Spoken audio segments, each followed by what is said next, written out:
বিজনী মহকুমা অসামৰিক চিকিৎসালয়ত NHM কৰ্মচাৰীৰ কৰ্মবিৰতি পালন আজিৰে পৰা 6 তাৰিখলৈকে 3দিনীয়া কৰ্মবিৰতি কাৰ্যসূচীৰে NHM কৰ্মচাৰীৰ বিক্ষোভ প্ৰদৰ্শন সমগ্ৰ অসমৰ লগতে চিৰাং জিলাৰ বিজনী মহকুমা অসামৰিক চিকিৎসালয়ত সদৌ অসম স্বাস্থ্য ও কাৰিকৰী কল্যাণ সন্থাৰ উদ্যোগত সমগ্ৰ চৰকাৰী স্বাস্থ্য অনুষ্ঠানত 4 মাৰ্চৰ পৰা 6 মাৰ্চলৈ চিকিৎসালয়সমূহত 3দিনীয়া সময়সূচীৰে 4 দফীয়া দাবীৰে কৰ্মবিৰতি কাৰ্যসূচী পালন কৰে।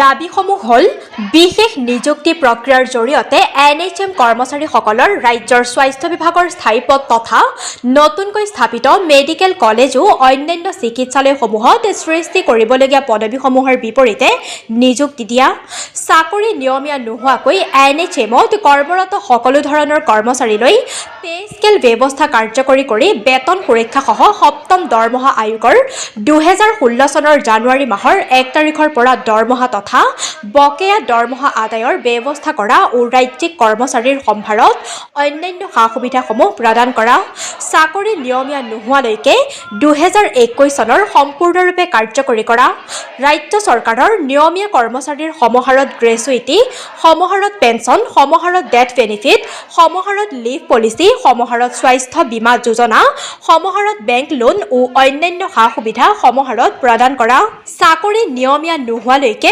মহামান্য উচ্চতম ন্যায়ালয়ৰ ৰায় তথা guidelines on human researches for health for national health mission 2022 অনুসৰি সমকামৰ দৰমহা ও সম অধিকাৰ প্ৰদান কৰাৰ দাবীৰে NHM কৰ্মচাৰীসকলৰ কৰ্মবিৰতি কাৰ্যসূচী পালন কৰে।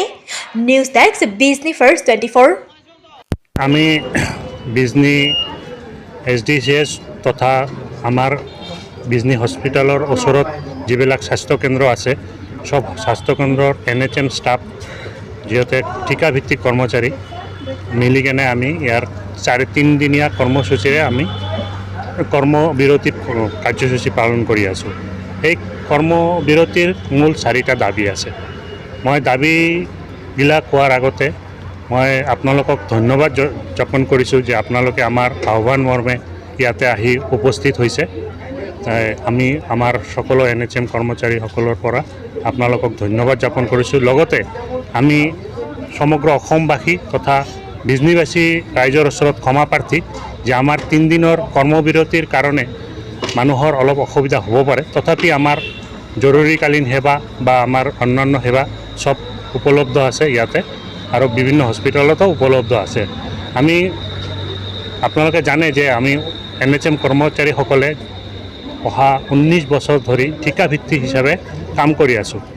আমাৰ মূল 4টা দাবী, আমাৰ যেকেইটা আমি 19 বছৰ ধৰি কাম কৰি আছোঁ ঠিকাভিত্তিক কৰ্মচাৰী, আমাক চৰকাৰে স্পেচিয়েল ৰিক্ৰুটমেণ্ট ড্ৰাইভৰ জৰিয়তে আমাক নিযুক্তি দিব লাগে। যিবিলাক নতুন মেডিকেল কলেজ হৈ আছে, নতুন হস্পিটেল হৈ আছে আৰু যিবিলাক ভেকেঞ্চি পোষ্ট আছে সেইবিলাক পোষ্টত আমাৰ NHM কৰ্মচাৰীক আগতে নিযুক্তি দিব লাগে।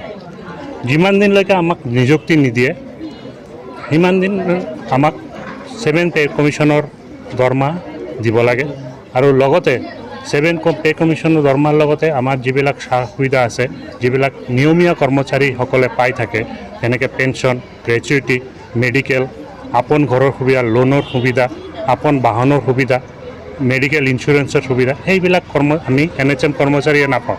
সেইকেইটা NHM কৰ্মচাৰীবিলাকক দিব লাগে। আৰু 3 নম্বৰ দাবী হ'ল আমাৰ যিমান কেইটা মানে আমাৰ সুপ্ৰিম কোৰ্টৰ যিটো ৰায় আছে আৰু কি 2013ৰ যে সমকামৰ সম দৰমহা দিব লাগে আৰু কি। তো আমি এইকেইটা দাবী লৈ আমি ইয়াতে 3দিনীয়া কৰ্মবিৰতি কৰ্মসূচীৰে আমি গোটেই অসমত, অকল বিজনী নহয় গোটেই অসমত আমি আৰম্ভ কৰিছোঁ আৰু আমি এইটো চলাই যাম।